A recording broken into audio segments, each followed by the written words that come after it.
தியானிக்க போகிறோம். நீதிமொழிகள் 4ஆம் அதிகாரம், நீதிமொழிகள் 4ஆம் அதிகாரம் 23ஆம் வசனத்தை வாசிக்கலாம். எல்லா காவலோடும் உன் இருதயத்தை காத்துக்கொள், அதனிடத்தினின்று ஜீவ ஊற்று புறப்படும். எல்லா காவலோடும் உன் இருதயத்தை காத்துக்கொள், அதனிடத்தினின்று ஜீவ ஊற்று புறப்படும். அப்படியே வலதுகரத்தை அந்த வசனத்தின் மேல் வைத்து இந்த நாளிலே நீர் எங்களோடு கூட பேசும்படிக்கு நாங்கள் செபிக்கிறோம். இந்த நாளிலே கர்த்தர் நீர் பேசுவீராக. நீர் பேசும் இயேசுவின் நாமத்தினாலே நீர் பேசும் ஆண்டவரே. ஐயா, அந்த ஜீவ ஊற்று நீர்தானே.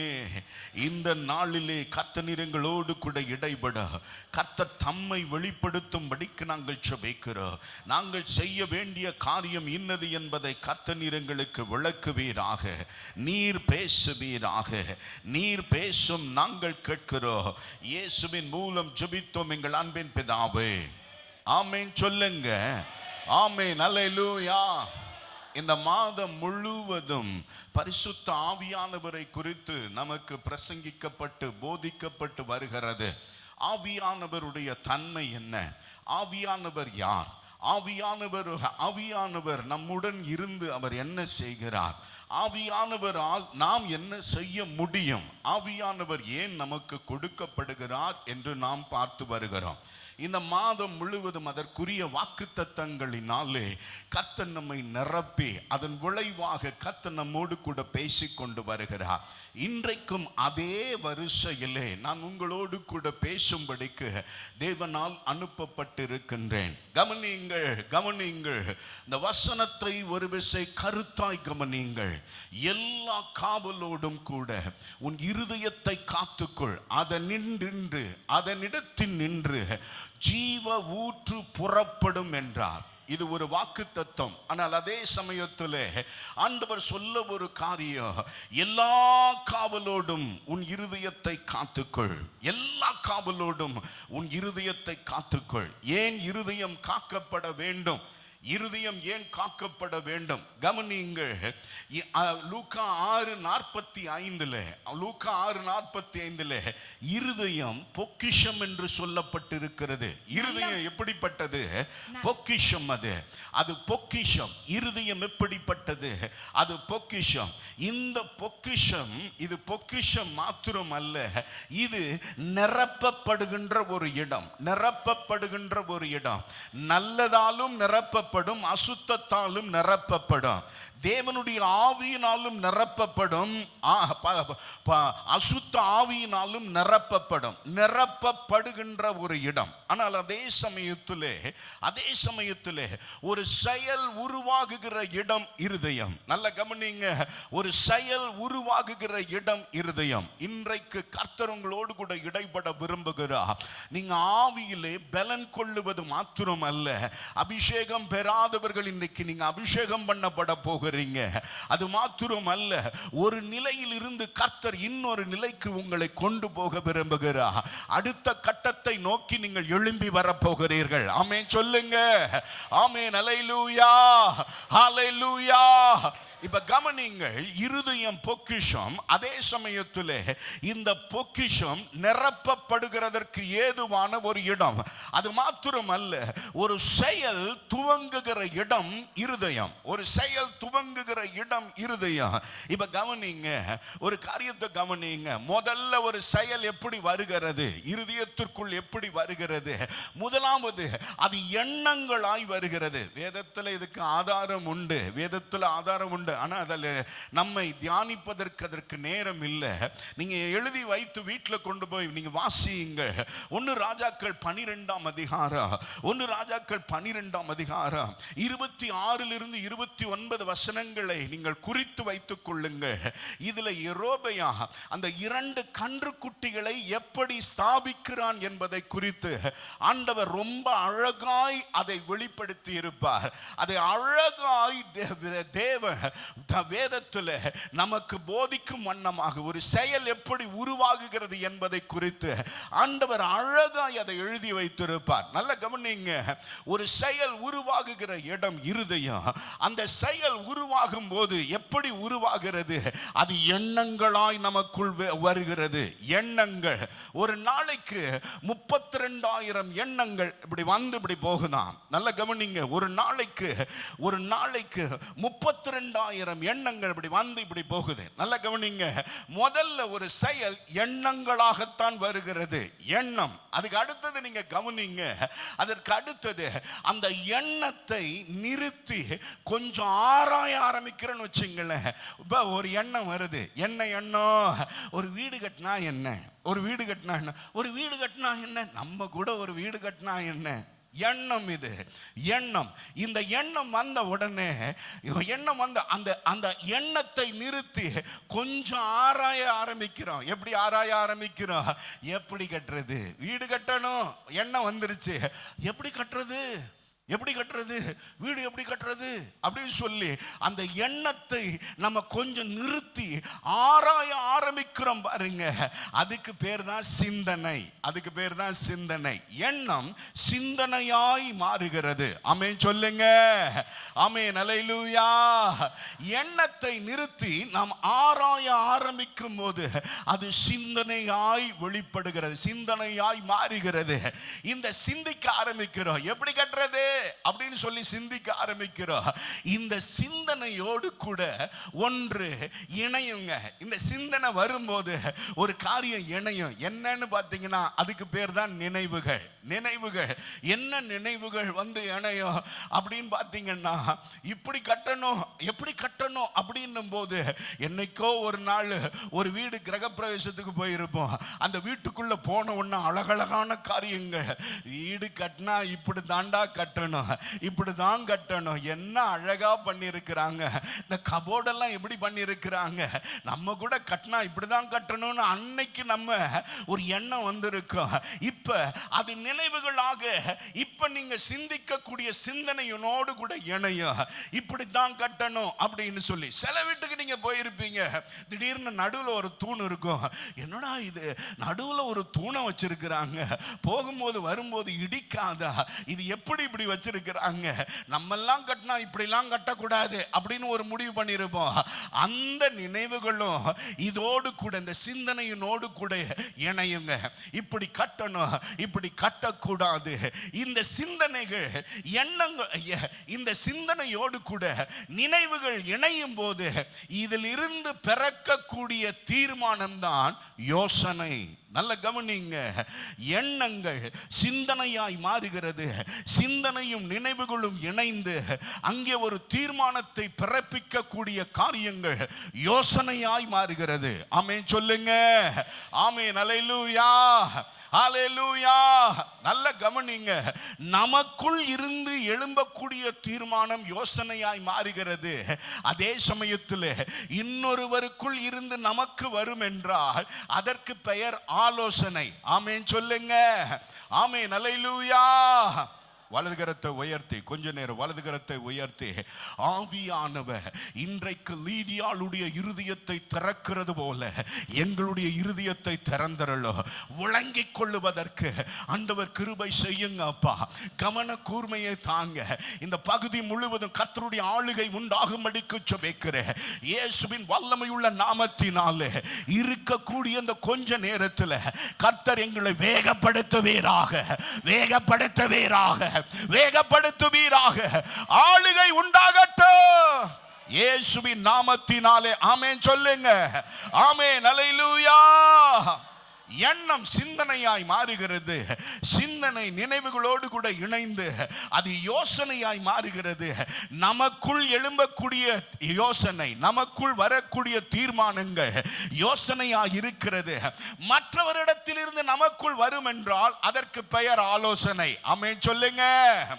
அதே சமயத்தில் நீங்க இதுக்கு வேத வசனத்தையும் எழுதி கொள்ளுங்கள். நீதிமொழிகள் 15ஆம் அதிகாரம் 22ஆம் வசனத்தில் அங்கே ஆலோசனையை குறித்து எழுதப்பட்டிருக்கிறது. அதனுடைய முக்கியத்துவத்தை குறித்து வாசிக்க வேண்டாம். அதே சமயத்தில் நல்ல கவனிங்க. மற்றவர்களுக்குள் இருந்து வந்தால் அது ஆலோசனை. ஆனால் அதே சமயத்தில் கர்த்தரிடத்தில் இருந்து நமக்கு ஒரு யோசனை வரும் என்றால் அதுக்கு பேர் என்ன தெரியுங்களா? நல் யோசனை. ஆமென் சொல்லுங்க.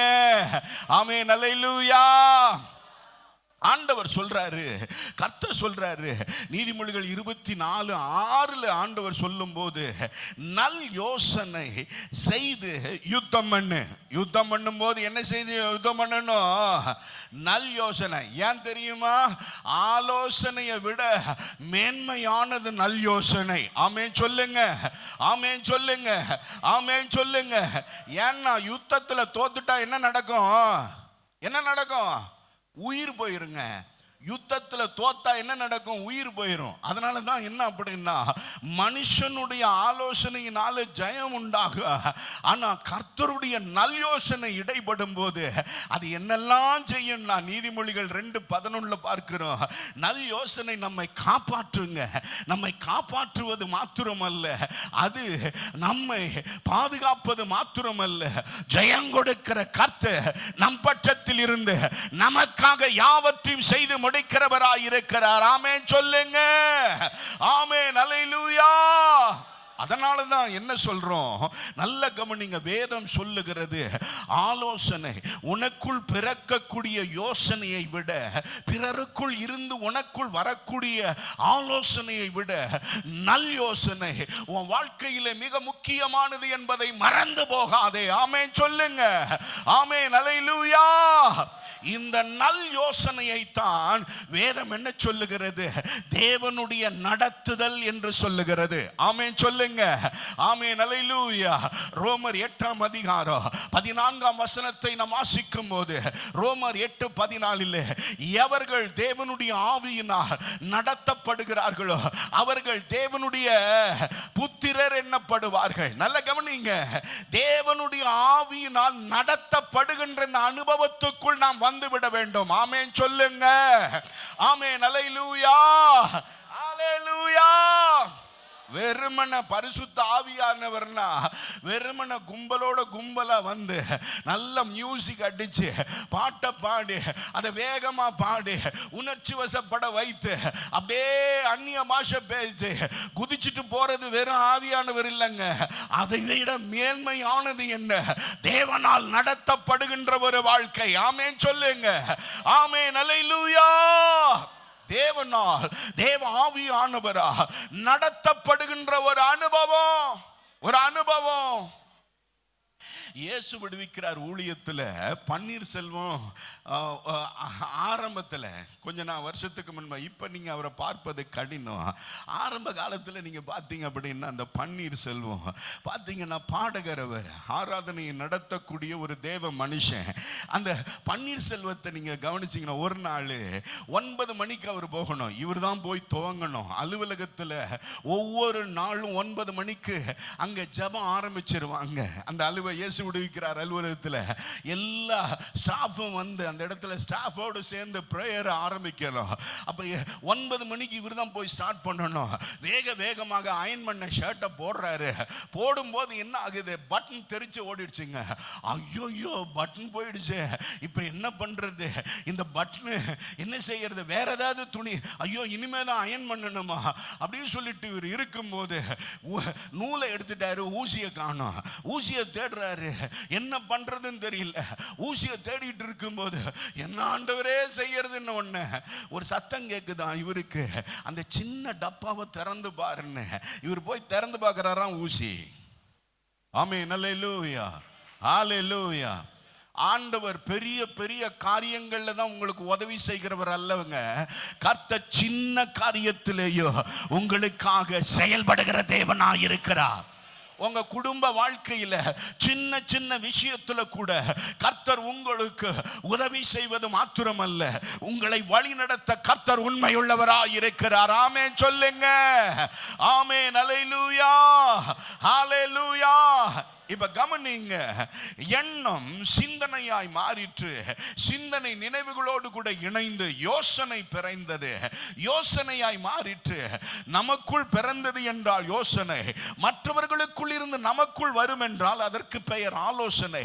அதுவே கர்த்தரிடத்திலிருந்து நமக்கு வரும் என்றால் நல் யோசனை. ஆமென் சொல்லுங்க. இப்ப கவனிங்க, யோசனை வந்துருச்சுங்க. நல் யோசனை, ஆலோசனை எல்லாவற்றையும் பெற்றுக்கொள்ளுகிறோம். பெற்றுக்கொண்டதுக்கு பிறகு என்ன நடக்குது தெரியுமா? இந்த தீர்மானம் யோசனையாய் மாறினது போல இந்த யோசனை திட்டமாய் மாறுகிறது. ஆமென் சொல்லுங்க. வீடு கட்டினா இப்படிதான் கட்டணும் அப்படின்னு ஒரு யோசனை வந்துருச்சு. யோசனை, ஆலோசனை, நல் யோசனை எல்லாம் இணைஞ்சு ஆண்டவர் பாருங்க, நீங்க வீடு கட்ட ஆரம்பிச்ச உடனே எனக்குன்னு ஒரு இடம் கட்டு, நீ இங்க இருந்து ஜெபம் பண்ணு, உடனே ஒரு பிரேயர் ஹால் கட்டணும், இந்த இடத்துல பிரேயர் பண்ணணும், ஆண்டவருக்குன்னு ஒரு இடம் இருக்கணும் அப்படின்னு நீங்க தீர்மானம் பண்ணி கட்ட ஆரம்பிப்பீங்க. பாருங்க, இந்த இடத்துல என் பெட்ரூம் அமையணும், இந்த இடத்துல நான் முழங்கால் போடுறதுக்கு வசதியா, வேதம் வாசிக்கிறதுக்கு வசதியா இருக்கணும். கர்த்தர் உங்களை அதை நடத்துவாருங்க. அதே போல ஆலோசனை வரும், மற்றவர்களிடத்தில் இருந்து வரும். இப்படி கட்டு, இந்த இடத்துல செப்டிக் டேங்க போடு, இந்த இடத்துல நீ வாட்டர் டேங்க போடு, இந்த இடத்துல நீ வெராண்டாவை வை, போர்ட்டிகோவை இப்படி வை, நீ கார் வாங்கும் போது அதை நிறுத்துவதற்கு இப்படி இருக்கட்டும், அதன் மேல இருக்க படிகள் எப்படி இருக்கணும், இதெல்லாம் சில ஆலோசனைகள் வரும்.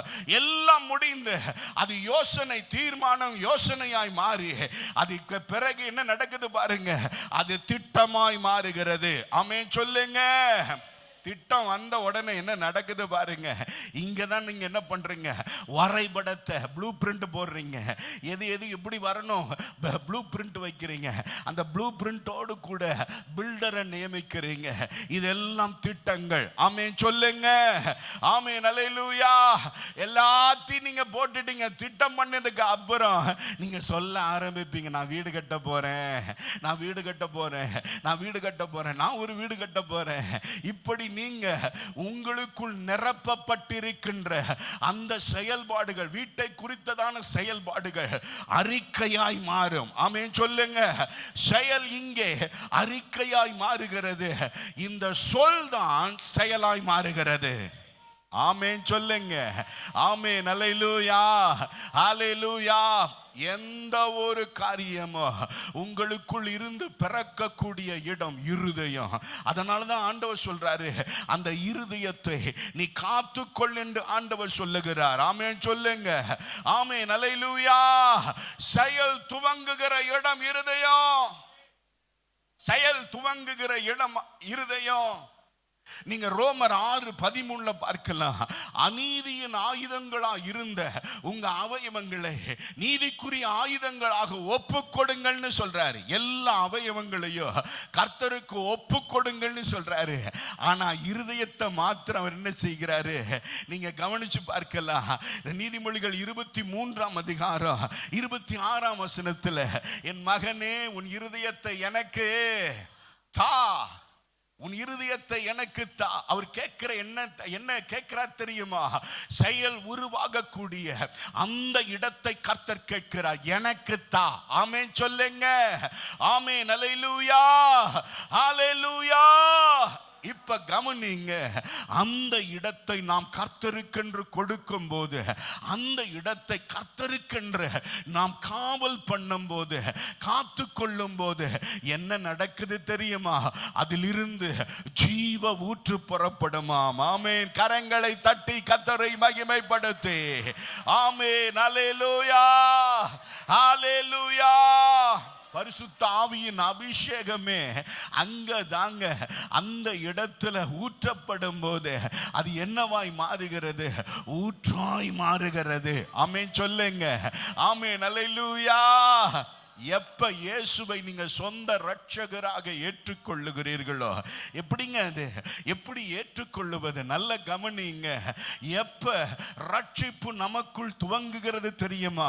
நான் பாவி என்று நாம் நம்மை ஒத்துக்கொள்ளும் போது, என்றைக்கு நாம் நம்மை பாவி என்று ஒத்துக்கொள்ளுகிறோமோ, எதுக்கோ அழுதங்க, என் பிள்ளை ஆண்டவரே என் பிள்ளைய குணமாக்க, என் குடும்பத்தை ஆசீர்வதியா, வறுமையை நீக்க, என் புருஷனுக்கு இறங்க, என் குடும்பத்தின் காரியங்களை மாற்று, என் பிரச்சனைகள் பெருசா ஆண்டவரே, என் போராட்டத்தில் கர்த்தருடைய விடுவிக்கின்ற கரம் குறுக்கிடட்டும். எல்லாத்துக்கும் அழுவாங்க, குடும்பத்தின் காரியத்துக்கு அழுவோம். ஆனா என்னைக்கு நான் ஒரு பாவி, ஐயோ அந்த பரிசுத்தம் உள்ள தேவனுக்கு முன்பதாக நிற்பதற்கு நான் பாத்திரவான் அல்ல ஆண்டவரே, நான் ஒரு பாவின்னு சொல்லி நீங்க எப்ப தேவ சமூகத்திலே உங்களை தாழ்த்தி ஒப்பு கொடுக்கிறீர்களோ அப்பொழுதுதான் அந்த ரட்சிப்பு துவங்குகிறது. ஆமென் சொல்லுங்க, ஆமென் அல்லேலூயா. அதற்கு பின்பதாக என்ன நடக்கிறது? பாவங்களை அறிக்கை செய்ய கர்த்தருடைய ஆவியானவர் உங்களை பாரப்படுத்த ஆரம்பிப்பா, ஒவ்வொன்றாய் கொண்டு வந்து நிறுத்துவா. ஆண்டவரே பாவத்தை மன்னிய, இந்த காரியத்தை மன்னிய, இதை மன்னிய, இதை மன்னிய ஆண்டவரே, இவர்களுக்கு எதிராய் பேசின காரியங்களை மன்னிய, இந்த இடத்துல நான் போய் பேசினேன் என்னை மன்னிய ஐயா, அக்கிரமமாய் நடந்தே, அந்தரங்கத்திலே நடந்தே, ரகசியமாய் வாழ்ந்தே ஐயா என்னை மன்னியோ. அறிக்கை செய்ய, அறிக்கை செய்ய இருளான இந்த இருதயம் வெளிச்சத்துக்கு நேராய் வருகிறது. இந்த இருதயத்தை கர்த்தர் ஒரு புதிய இருதயமாய் மாற்றுகிறார். அல்லேலூயா, ஹalleluya. இப்ப என்ன நடக்கிறது பாருங்க. ஆண்டவருக்கு முன்பதாக இந்த இருதயத்தை திறந்து நீங்க அறிக்கை செய்ய ஆரம்பித்த உடனே கர்த்தர் உங்களை நிரப்ப ஆரம்பிப்பா. ஆண்டவர் உங்களுக்குள் வருவா. கர்த்தர் உங்களை தம்முடைய இரத்தத்தினால் கழுவுவா, சுத்திகரிப்பா, விலைக்கரியம் செலுத்தி உங்க ஆவி ஆத்துமா சரீரத்தை மீட்டெடுப்பா. மரித்து கிடந்த உங்க ஆவி உயிர்ப்பிக்கப்பட ஆரம்பிக்க, உங்களுக்கு இருக்கக்கூடிய அந்த பழைய இருதய செயல் துவங்கக்கூடிய அந்த இடத்தை கர்த்தர் ஒரு புதிய ஸ்தானமா, ஒரு புதிய ஊற்றாய் கர்த்தர் மாற்றி விடுவார். அல்லேலூயா. அதற்கு பின்பதாக கர்த்தர் உங்களுக்குள் வந்து என்ன நடக்குது தெரியுமா? அவர் உங்களை வழி நடத்த, உங்களை நிரப்ப ஆரம்பிப்பார். ஆமென் சொல்லுங்க, ஆமென் அல்லேலூயா. இப்ப கவனிங்க, நீதிமொழிகள் 4:23 நாம் பார்க்கும்போது அங்கே ஆண்டவர் சொல்லக்கூடிய ஒரு வார்த்தை, உன் இருதயத்தை எல்லா காவலோடும் காத்துக்கொள், அதனிடத்தில் நின்று ஜீவ ஊற்று புறப்படும் என்றார். ஜீவ ஊற்று, முதல்ல அபிஷேகம் நமக்குள்ள வந்துருச்சுன்னா அது எப்படி இருக்கும் தெரியுமா? ஜீவ ஊற்று. ஆமென் அல்லேலூயா, ஹalleluya, ஹalleluya. யோவான் எழுதின சுவிசேஷம் 4ஆம் அதிகாரம் 14ஆம் வசனத்தை பாருங்கள். யோவான் எழுதின சுவிசேஷம் 4ஆம் அதிகாரம் 14ஆம் வசனம். நான் கொடுக்கும் தண்ணீரை குடிக்கிறவனுக்கோ ஒரு காலம் தாகம் உண்டாகாது. நான் அவனுக்கு கொடுக்கும் தண்ணீர் அவனுக்குள்ளே நித்திய ஜீவ காலமாய் ஊறுகிற நீரூற்றாய் இருக்கும் என்றார். நல்ல கவனிங்க, இந்த வசனத்தின்படி நல்ல ஒரு காலம் தாகம் உண்டாகாது. மறுபடியும் மறுபடியும் உங்களுக்கு ஒரு தேவை வராது. மாறாக அந்த ஜீவ ஊற்று என்ன செய்கிறது? உங்களுக்குள் எப்போதும் ஊறிக்கொண்டிருக்கக்கூடிய ஊற்றா இருக்கும். அது உங்கள் தேவைகள் எல்லாவற்றையும் சந்திக்கும். ஆமென் சொல்லுங்க, ஆமென் அல்லேலூயா, ஹalleluya. இந்த அபிஷேகம், இந்த இந்த இந்த ஜீவன் நீரூற்று உங்களுக்குள்ளே சொரக்க சொரக்க சொரக்க அது என்ன ஆகும் தெரியுமா? ஒரு சின்ன, நீங்க கவனிக்கலாம், ஊற்றை நீங்க கண்டுபிடிச்சிருக்கிறீங்களா? ஊற்றை பார்த்துருக்கிறீங்களா? ஊற்று எப்படி இருக்கும்? ஆரம்பத்தில் அந்த இடத்துல தண்ணி நீங்க மொண்டாலும் அது மறுபடியும் அந்த அளவு வந்து நின்றுடுங்க, அது நிரம்பி இருக்கும். எப்பவுமே அந்த பாண்ட், அந்த சின்ன இடம் அது நிரப்பப்பட்டு இருக்கும். அதுல இருந்து நீங்க தண்ணி எடுக்க எடுக்க அது மறுபடியும் ஊறும், அது மறுபடியும் நிரம்பி அப்படியே இருக்கும், அது நிரம்பி இருக்கும். எப்போதும் தன்னை நிரப்பிக்கொண்டே இருப்பதுதான் ஊற்று இருக்கக்கூடிய அந்த சின்ன இடம். ஆமென் சொல்லுங்க, ஆமென் அல்லேலூயா. முதல்ல இந்த ஊற்று உங்களுக்குள் இருக்குமானால் இந்த ஊற்று என்ன செய்யும் தெரியுமா? உங்கள் தேவைகள் எல்லாவற்றையும் சந்திக்கும். ஆமென், அல்லேலூயா. நீங்க இருக்கிற நேரம் அநேக நேரம் நீங்க சோர்ந்து போயிடலாம், அநேக நேரம் நீங்க தவறி விழலாம், அநேக நேரம் நீங்க தேவனோடு கூட இணைய முடியாமல் தவிக்கலாம். அந்த நேரங்களில் எல்லாம் என்ன ஆகும்? இந்த ஜீவன் ஊற்று சுரக்க ஆரம்பிக்கும். இந்த ஊற்று சுரக்க சுரக்க என்ன நடக்கும்? உங்களுக்குள்ளே இருந்து அந்த ஊற்று உங்களுக்குள்ளே ஒரு மகிழ்ச்சியை கொண்டு வரும், ஒரு சந்தோஷத்தை கொண்டு வரும், ஒரு ஆறுதலை கொண்டு வரும். அது உங்களை நிரப்ப நிரப்ப உற்சாகமான ஒரு ஆவி உங்களை தாங்க ஆரம்பிக்கும். ஆமென் சொல்லுங்க. அது மாத்திரம் அல்ல, இது உங்க குடும்பத்தின் தேவைகளையும் சந்திக்குங்க. இது உங்களுக்கு, உங்கள் குடும்பத்துக்கு, உங்களோடு கூட உள்ள அன்புக்குரிய உறவுகளுக்கு இது ஏற்றதாய் போதுமானதாய் இருக்கும். ஆமென் சொல்லுங்க. ஆமென், அல்லேலூயா, அல்லேலூயா. அது என்ன செய்யும் தெரியுமா? உங்க பிள்ளைகளுடைய தேவைகளை சந்திக்க, உங்க குடும்பத்தின் தேவைகளை சந்திக்க இப்ப நீங்க ஜெபம் பண்ண ஆரம்பிப்பீங்க. உங்க குடும்பத்தின் காரியங்கள் சந்திக்கப்படும். ஆண்டவரிடத்தில் நீங்க கேட்க ஆரம்பிப்பீங்க. அந்த காரியங்கள் எல்லாம் வாய்க்க பண்ணவா கர்த்தர் உங்க பிள்ளைகளை காப்பாற்றணும், பாதுகாக்கணும் சொல்லி ஜெபம் பண்ணுவீங்க. இந்த நீரூற்று இது குறையாம, இது வற்றாமல் என்ன செய்யும்? உங்களையும் உங்கள் குடும்பத்தையும் அது தேவைகளை சந்திக்க இதுதான் முதல் நிலை அபிஷேகம். ஆமென் சொல்லுங்க. இது ஒரு நீரூற்று. ஆமென், அல்லேலூயா, அல்லேலூயா. இப்ப கவனிங்க, இந்த நீரூற்றை குறித்து இன்னும் கொஞ்சம் தெளிவா நீங்க பார்ப்பீர்கள் என்றால் எரேமியா 2:13, எரேமியா 2:13 அதுல என்ன சொல்லப்பட்டிருக்கிறது? ஜீவ தண்ணீர் ஊற்றாகிய எண்ணெய் அப்படின்னு சொல்லுது. அப்ப ஜீவ தண்ணீர் ஊற்றுனா யாரு? கர்த்தர். ஆமென் சொல்லுங்க. ஆமென், அல்லேலூயா. எரேமியா 17:13 நீங்க பார்க்கும்போது அவர்கள் ஜீவ தண்ணீரின் ஊற்று ஆகிய கர்த்தரை விட்டு விலகி போனார்கள் இருக்கும். அப்ப ஆண்டவர் தான் ஜீவ ஊற்று. ஆமென் சொல்லுங்க. ஆமென், அல்லேலூயா. எரேமியா 31:25 நீங்க குறித்து வைத்துக் கொள்ளுங்கள். எரேமியா 31:25 நான் உடாய்த்த ஆத்துமாவை சம்பூரணம் அடைய பண்ணி தோய்ந்த எல்லா ஆத்துமாவையும் நிரப்புவேன். ஆமென் சொல்லுங்க.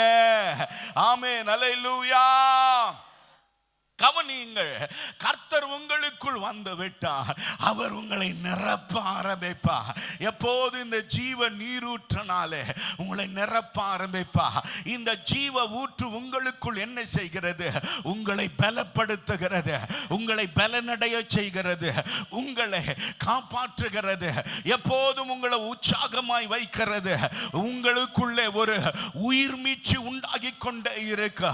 எப்போது நீங்க ஜீவனுள்ள தேவனை ஆராதிக்கிறவரா, எப்போது தேவ சமூகத்தில் காணப்படுகிறவர்களா, எப்போது தேவனோடு கூட இணைந்து செயல்படுகிறவர்களா, உலகத்தின் காரியங்களிலே உங்களை நீங்கள் விட்டு கொடுக்காம ஜெயமெடுக்கிறவர்களா, பாவத்துக்கு விலகி நீங்கள் தேவனுக்கென்று பிரகாசிக்கிறவர்களா, எப்போதும் அந்த ஊற்று உங்களை வைத்துக் கொள்ளும். ஆமென் சொல்லுங்க. ஆமென், அல்லேலூயா. அதே சமயத்துல என் பிள்ளை இந்த அனுபவத்துக்குள்ள இல்ல, என் கணவர் இந்த அனுபவத்துக்குள்ள இல்ல, என் மனைவி இந்த அனுபவத்துக்குள்ள இல்லைன்னு நீங்க சொல்லலாம். அதே நேரம் நீங்க இந்த நீரூற்று என்ன செய்கிறது? உங்களை பலப்படுத்துகிறது மாத்திரமல்ல, உங்களை காப்பாற்றுகிறது மாத்திரமல்ல, உங்கள் நிமித்தம் உங்க பிள்ளைகளையும் ஆசீர்வதிக்கிறது.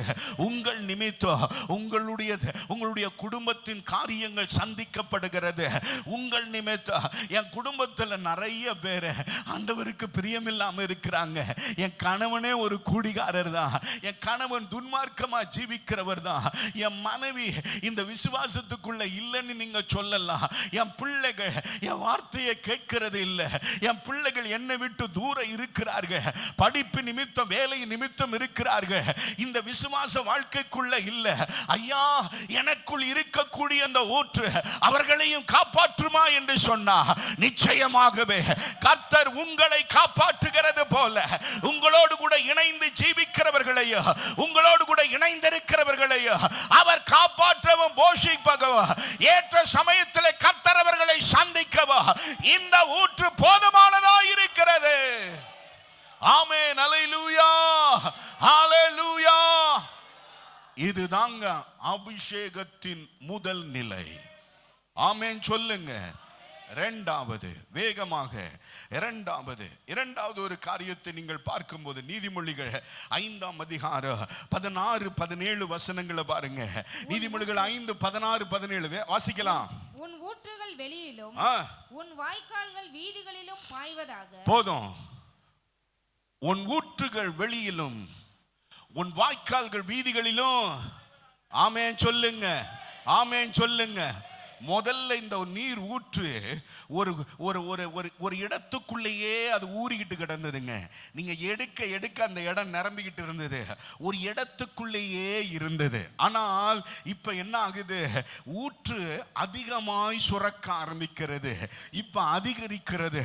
அந்த ஊற்றினுடைய செயல்பாடுகள் அதிகரிக்கிறது. நீரானது பொங்கி வருகிறது. இது பொங்க பொங்க என்ன நடக்கும் தெரியுமா? அந்த சின்னதா இருக்கக்கூடிய அந்த பாண்ட் என்ன ஆகும்? அப்படியே நிரம்பி வழிய ஆரம்பிக்குங்க. அது நிரம்பி வழிய ஆரம்பிக்கும். நிரம்பி வழிய ஆரம்பிச்ச உடனே அது ஒரு சின்ன வாய்க்காலாக அது அப்படியே போக ஆரம்பிக்குங்க. எதை நோக்கி ஓடும் தெரியுமா? ஒரு பள்ளத்தை நோக்கி அது ஓட ஆரம்பிக்கும். ஆமென் சொல்லுங்க, ஆமென். அல்லேலூயா.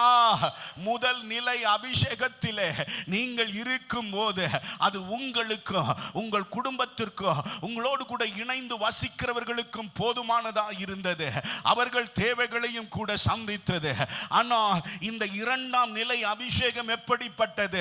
இது உங்களுக்கு மாத்திரம் அல்ல, இது உங்களுக்கு உரியவைகளா இருந்த போதும் இது உங்களுக்கு மாத்திரம் அல்ல, இது ஒரு வாய்க்காலாய் புறப்பட்டு பள்ளங்களை நோக்கி, தேவை உள்ள இடங்களை நோக்கி இது ஓட ஆரம்பிக்கும். ஆமென் சொல்லுங்க, ஆமென் சொல்லுங்க, ஆமென். அல்லேலூயா, அல்லேலூயா. அக்கா, உங்களை பார்த்தா எப்ப பார்த்தாலும் சிரித்த முகத்தோடு கூட இருக்கிறீங்களே.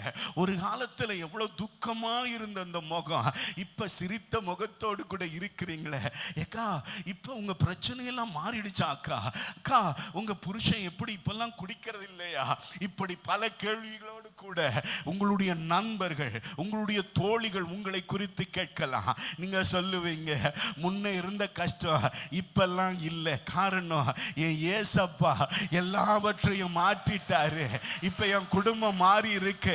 இப்ப என் குடும்பத்துல மகிழ்ச்சி இருக்கு. என் குடும்பத்துல எல்லாரும் இயேசுவை நம்ப ஆரம்பிச்சிட்டாங்க. என் வாழ்க்கையில சமாதானம் வந்துருச்சு அப்படி நீங்க சொல்ல ஆரம்பிச்சிருவீங்க. அக்கா, நான் தான் ரொம்ப கஷ்டப்படுறேன்க்கா. எனக்கு பாருங்க, எனக்கு இந்த கஷ்டம் இன்னைக்கு ஒரு சூசைட் பண்ற அளவுக்கு, தற்கொலை செய்யற அளவுக்கு, என் மனம் முறிவடைகிற அளவுக்கு என் பிரச்சனை எழும்பி வருது அக்கா. என்னால தாங்க முடியலக்கா. அக்கா, அக்கா, ஒரே ஒரு காரியம் செய்யறியா? எனக்காக உங்க ஏசப்பா கிட்ட இப்போ ஒரு ஜெபம் பண்றியா? என் வீட்டுக்கு வந்திருக்கிற, இதுவரையும் வந்துட்டு சும்மாவே போவிய, இன்னைக்கு ஒரு ஜெபம் பண்ணிட்டு போன்னு சொல்லி தேவையோடு கூட உங்களை அணுகுகிறார்கள் என்றால் உங்கள் ஊற்று வாய்க்கால்களாக புறப்பட ஆரம்பித்து விட்டது என்பதை மறந்து போகாதிருங்க. கரங்களை தட்டி கர்த்தரை மகிமைப்படுத்தி. ஆமென், அல்லேலூயா. தேவை உள்ள இடம், தேவை உள்ள இடம். சபைக்கு வரீங்க, சபையில வந்து உற்சாகமாக சில காரியங்களை செய்யறீங்க.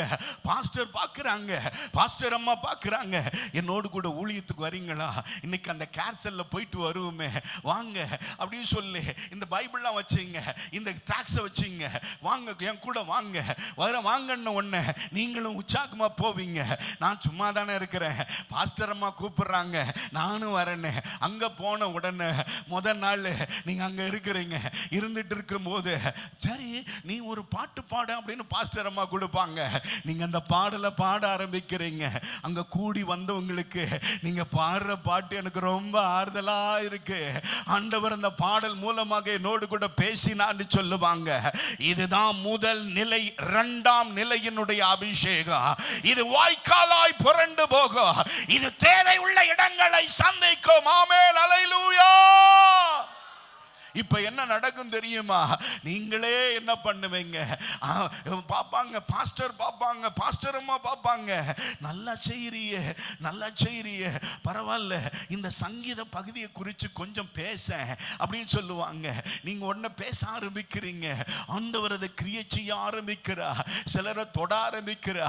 சிலருடைய கண்கள் கலங்க ஆரம்பிக்கிறது. ஏதோ ஒரு காயத்தோடு கூட வந்த, ஆறுதல் இல்லாம வந்த, நீங்க பேசின வார்த்தை எனக்கு ஆறுதலா இருந்தது, ஆண்டவர் என்னோடு கூட பேசினான்னு சொல்லுவாங்க. பாஸ்டர் அம்மா பாப்பாங்க. இந்த செல்லு, இந்த கேர் செல்ல நீங்களே பாருங்களேன், நீங்க பாருங்கன்னு சொல்லிட்டு இப்படி கொடுக்கறாங்க பாருங்க. தேவையோடு கூட இருக்கின்ற இடத்துல கர்த்தர் உங்களை கொண்டு போய் நிறுத்துவார் என்றார். தேவை உள்ள இடத்துல கர்த்தர் உங்களை பயன்படுத்துவார் என்றார். சின்ன சின்ன காரியத்தில் கர்த்தர் உங்களை மறைத்து வெளிப்படுகிறார் என்றார். உங்களுக்குள் இருந்த ஊற்று வாய்க்கால்களாய் தேவை உள்ள இடத்தை நோக்கி பாய்கிறது என்பதை மறந்து போகாதே. ஆமென் சொல்லுங்க. ஆமென். அல்லேலூயா, அல்லேலூயா. இப்ப என்ன நடக்கும் தெரியுமா? நீங்க ஒரு கேர்செல்ல நடத்துவீங்க, இல்ல ஏதோ ஒரு இடத்துக்கு ஊழியத்துக்கு போயிருப்பீங்க. அங்க என்ன நடக்கும் தெரியுமா? அங்க ஜெபம் நடக்கும். ஒரு வீட்டுக்குள்ள ஒரு ஜெபம் நடக்கும். திடீர்னு அங்க வீட்டுக்குள்ள ரட்சிக்கப்படாத ஒரு நபர் வந்து நிப்பாரு. இங்கெல்லாம் ஜெபம்லாம் பண்ணக்கூடாது, இங்க ஜெபம் பண்ணக்கூடாதுன்னு உடனே இந்த வாய்க்கால், ஓடிக்கொண்டிருந்த வாய்க்கால் ஒரு மேட்டை சந்திக்குதுங்க. ஒரு மேடை சந்திக்குது. மேட்டை சந்தித்த உடனே இந்த வாய்க்கால் அப்படியே முட்டிட்டு நிற்கும். எங்கேயும் போக முடியாது, தண்ணீர் எங்கேயும் போக முடியாது. இது அப்படியே நிற்கும். இங்கெல்லாம் வந்து ஜெபம் பண்ணக்கூடாது. ஏன் ஜெபம் பண்றீங்க? இதெல்லாம் என்ன இடம்? மதம் மாத்துறீங்களா? இந்த இடத்துல ஜெபிக்க கூடாது, இனிமே இதோட நிறுத்தணும் அப்படின்னு உடனே அங்க இருவங்க சொல்லுவாங்க, எங்க வீடு இருக்குன்னு சொல்லுவாங்க. இன்னொருத்தவங்க எங்க வீடும் இருக்குன்னுவாங்க. எங்க வீட்டுக்கு வாங்கன்னு ஒருத்தவங்க கூப்பிடுவாங்க, இன்னொருத்தவங்க எங்க வீட்டுக்கு வாங்கன்னு கூப்பிடுவாங்க. அங்கே ஒரு குழுவா இருந்தது 2 குழுக்களாய் பெரியும். ஆமென், அல்லேலூயா. எப்போ ஒரு எதிர்ப்பு வந்தாலும், எதிர்ப்பு வருகிறது என்றால் நீங்க ஆண்டவருக்கு உண்மையாய் ஊழியம் செய்கிறீர்கள் என்பதை மறந்து போகாதீங்க. சத்துரு பாதிக்கப்படுகிறார், பிசாசு தோற்கடிக்கப்படுகிறார், பிசாசின் கிரியைகள் முறியடிக்கப்படுகிறது, பிசாசு நஷ்டத்தை அனுபவிக்கிறது என்பதை மறந்து போகாதே. ஹல்லேலூயா. நல்ல கவனிங்க. பாஸ்டர் கொஞ்ச நேரத்துக்கு முன்னாடி சொன்னாங்க, எல்லாரும் ஊழியம் செய்யணும். பரிசுத்த ஆவியின் அபிஷேகத்தை பெற்ற அத்தனை பேருங்க ஊழியம் செய்யணும். ஆமென், அல்லேலூயா, அல்லேலூயா. அதே சமயத்தில் ரட்சிக்கப்பட்ட அனுபவத்தோடு கூட இருக்கிறேன், இன்னும் அந்த ஆவியின் அபிஷேகத்தை நான் பெறல அப்படின்றவங்க நீங்க சாட்சியா எழுமணும். ஆமென் சொல்லுங்க. ஆமென், அல்லேலூயா, அல்லேலூயா. இந்த 2ஆம் நிலை அபிஷேகத்தில் தேவை உள்ள இடங்கள் எல்லாம் உங்களை கொண்டு கர்த்தர் சந்திப்பார். ஆமென் சொல்லுங்க. ஆமென், அல்லேலூயா. மூன்றாவது நிலை, இந்த அபிஷேகத்தின் 3வது நிலையை பாருங்க. முதல் நிலை ஜீவ ஊற்று, அது உங்களுக்குள்ளே ஊறுகிற நீரூற்றுன்னு பார்த்தோம். 2ஆம் நிலை, இந்த ஊறுகிற நீரூற்று வாய்க்கால்களாய் புறப்படும் என்று பார்த்தோம். 3வது, இந்த அபிஷேகத்தின் நிலை என்ன செய்கிறது என்பதை பாருங்க. யோவான் எழுதின சுவிசேஷம் 7ஆம் அதிகாரம், யோவான் எழுதின சுவிசேஷம் 7ஆம் அதிகாரம் 38ஆம் வசனத்தை வாசிக்கலாம். வேத வாக்கியம் சொல்லுகிறபடி என்னிடத்தில் விசுவாசமா இருக்கிறவன் எவனோ அவன் உள்ளத்திலிருந்து ஜீவ தண்ணீருள்ள நதிகள் ஓடும் என்றார். ஆமென், அல்லேலூயா, அல்லேலூயா. வாய்க்கால்களாய் புறப்பட்ட இந்த ஜீவ நீரூற்று இப்பொழுது என்ன ஆகிறது பாருங்க. ஒரு பக்கம் அது ஊற ஆரம்பிக்கிறது, இன்னொரு பக்கம் அந்த பகுதியில் ஆசீர்வாதமான மழை, பெரும் மழை பெய்ய ஆரம்பிக்கிறது. ஒரு பக்கம் ஆவியின் பொழிவு, இன்னொரு பக்கம் ஊறுகிற நீரூற்று. இரண்டும் இணையும் போது என்ன நடக்குது தெரியுமா? அங்கே வாய்க்கால்கள் அல்ல, ஊறுகிற நீரூற்றாய் அல்ல, உங்களுக்குள் இருக்கக்கூடிய அபிஷேகம் நதிகளாய் புரண்டு ஓடும். ஆமென், அல்லேலூயா, அல்லேலூயா. இப்ப கவனிங்க, நதிகளாய் புரண்டு ஓடுச்சுன்னா எத்தனை எதிர்ப்புகள் வந்தாலும் சரி, எந்த மனுஷன் உங்களுக்கு எதிர்த்து நின்று ஒரு அணைய கட்டினாலும் சரி, எல்லாவற்றையும் அடித்து கொண்டு ஓடும், எல்லாவற்றையும் எதிர்த்து தள்ளி கொண்டு போகும். அது மாத்திரம் அல்ல, இது ஓடுகிற இடத்தை யாராலையும் கட்டுப்படுத்த முடியாது. இந்த நதி எப்படிப்பட்ட நதி? அழிவுக்கு ஏதுவான நதி அல்ல, ஆரோக்கியமான நதி. எசேக்கியேல் 47 அதிகாரம் 9 வசனத்தில் பார்க்கும்போது, 9 வசனம், எசேக்கியேல் 47:9, சம்பவிப்பது என்னவென்றால், இந்த நதி போகும் இடம் எங்கோ சஞ்சரிக்கும் ஜீவ பிராணிகள் யாவும் பிழைக்குமா, உயிரடையுமா. அது மாத்திரம் அல்ல, இந்த தண்ணீர் அங்கே வந்தபடினா வெகு ஏராளமான மச்சங்களும் உண்டாயிருக்க. இந்த நதி போகும் இடம் எங்கும் இல்லை, யாவும் ஆரோக்கியப்பட்டு பிழைக்கும் என்று சொல்லப்படுகிறது. ஆமென் சொல்லுங்க, ஆமென், அல்லேலூயா. ஆண்டவர் உங்களுக்குள்ளே வந்து விட்டார், அவர் ஜீவ நீரூற்றாய் ஆண்டவர் உங்களுக்குள்ளே பயணத்தை துவங்குகிறார். அந்த ஜீவன் நீரூற்று உங்கள் உள்ளத்திலே நீங்கள் காத்துக்கொண்டு, உங்க இருதயத்தை நீங்கள் காத்துக்கொள்ளும் போது அந்த நீரூற்று என்ன நடக்குது தெரியுமா? அடுத்த கட்டத்தை நோக்கி தேவை உள்ள இடங்களுக்கு அது வாய்க்காலாய் புறப்பட்டு போகிறது. வாய்க்கால் என்ன நடக்கிறது? அடுத்த கட்டமாக அது நதிகளாய் மாறுவதற்கு நீரூற்று மாத்திரமல்ல, மழை, ஆவிக்குரிய மழை, ஆவிக்குரிய பொழிவு, அந்த அபிஷேகம் அளவில்லாமல் உங்கள் மேல் ஊற்றப்படும் போது அது நதிகளாய் புரண்டு போகிறது. ஆமென், அல்லேலூயா. இப்ப என்ன நடக்கும் தெரியுமா? கர்த்தர் உங்களை ஆளுமை மிக்க அதிகாரமுள்ள ஒரு ஊழியத்தை தந்து தரிசனத்தை நிறைவேற்ற கர்த்தர் உங்களை எழுப்பி விடவா. ஆமென் சொல்லுங்க, ஆமென் சொல்லுங்க. உங்க குடும்பத்தின் ரட்சிப்புக்கு நீங்கள் காரணமா இருந்தது போல அநேகருடைய குடும்பங்கள் கட்டப்படுவதற்கு, அநேகர் பாவத்தில் இருந்து மீட்கப்படுவதற்கு, அநேகர் பிசாசின் பிடியில் இருந்து விடுவிக்கப்படுவதற்கு, சத்துருவுக்கு சவாலா தேசத்தின் எழுப்புதலுக்கு கர்த்தர் உங்களை எழுப்பி விடுவார். அல்லேலூயா. எழும்பி நிற்கலாம். ஹல்லேலூயா, ஹல்லேலூயா. இப்ப நம்ம ஜெபம் பண்ண போறோம். ஆண்டவரே, ஐயா, எனக்கு இந்த அபிஷேகம் வேணும், எனக்கு இந்த அனுபவம் வேணும். ஆண்டவரே, எனக்கு இந்த அனுபவத்தை தாங்க, எனக்கு இந்த அனுபவத்தை தாங்க, எனக்கு இந்த அனுபவத்தை தாங்க. ஓ, தாகமாய் இருக்கிறவர்களே, என்னிடத்தில் வாருங்கள் சொன்னீங்க. எங்களுக்கு வேணும் ஆண்டவரே, எங்களுக்கு நீர் வேணும், எங்களுக்கு நீர் வேணும். இன்றைக்கு நாங்கள் ஜெபிக்கிறோம் இயேசுவின் வல்லமையுள்ள நாமத்தினாலே. அப்பா, அப்பா, வேத வாக்கியம் சொல்லுகிறபடி என்னிடத்தில் விசுவாசமா இருக்கிறவன் எவனோ அவன் உள்ளத்திலிருந்து ஜீவ தண்ணீர் உள்ள நதிகள் ஓடுன்னு சொன்னீங்களே. ஓ, ஒருவன் தாகமா இருந்தா என்னிடத்தில் வந்து பானம் பண்ண கடவன்னு சொன்னீங்களே. இன்னைக்கு எனக்கு வேணும். இன்னைக்கு ஒரு தாகத்தோடு கூட கேளுங்க, இன்னைக்கு ஒரு தாகத்தோடு கூட கேளுங்க. எத்தனை நாள் நீங்க கண்ணீரோடு கூட அழுவீங்க, எத்தனை நாள் உங்க பிரச்சனையோடு கூட போராடுவீங்க. கவனிங்க, கர்த்தர் உங்களை நிரப்பும் போது ஓ, உங்கள் குடும்பத்தின் காரியங்கள் எல்லாம் மாறு. உங்களை கலங்கடிக்கிறவனை நீங்கள் கலங்கடிக்க முடியும். இன்றைக்கு ஆண்டவரே, என்னை நிரப்பு, என்னை நிரப்பு சொல்லுங்க. என்ன நிரப்புங்க அப்பா, என்ன நிரப்புங்க. இந்த காலை வேளையிலே கர்த்தருடைய நிறைதல் ஆண்டவரே, ஜீவன் நீரூற்று என் உள்ளத்துக்குள்ளே ஐயா ஊருன்னு சொன்னீங்களே. ஒரு காலம் தாகம் அடையாதுன்னு சொன்னீங்க. தோய்ந்த ஆத்துமாவை நிரப்புவேன்னு சொன்னீங்க. சோர்வுல பலன் அடைவீர்கள் சொன்னீங்க. ஐயா, ஐயா, நான் சோர்வடைந்து ஆண்டவரே நான் தலை குனிந்து நடந்தது போதும். இயேசுவின் நாமத்தினாலே நான் எழும்பட்டும், நான் எழும்பட்டும் சொல்லுங்க. நான் எழும்புகிறேன், நான் எழும்புகிறேன், நான் எழும்புகிறேன். உங்க பக்கத்தில் இருக்கிறவர்களை மறந்துருங்க. இன்றைக்கு ஒரு விசேஷித்த அபிஷேகம் உங்களை நிரப்ப இருக்கிறது. சொல்லுங்க, நான் பெற்றுக்கொள்ள போகிறேன், நான் பெற்றுக்கொள்ள போகிறேன், நான் பெற்றுக்கொள்ள போகிறேன்.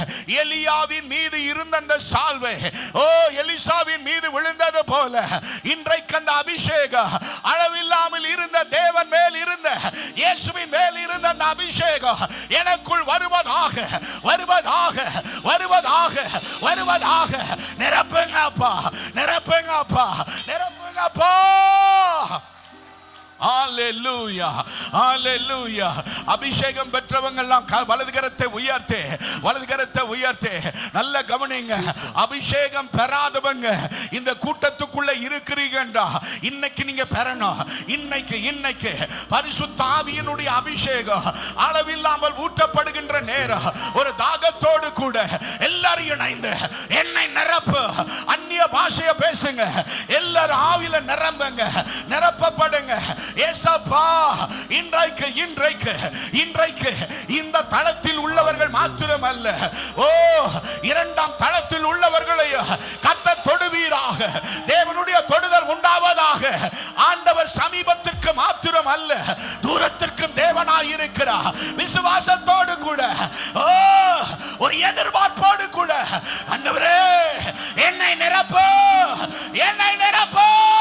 மாக்காரா தூராபா ரிஹம்பா ரூதனாமா திஹம்பரா யந்தரா திரவனஹா ரேஹம்பர் தல் பரூதன ஹம்பரா.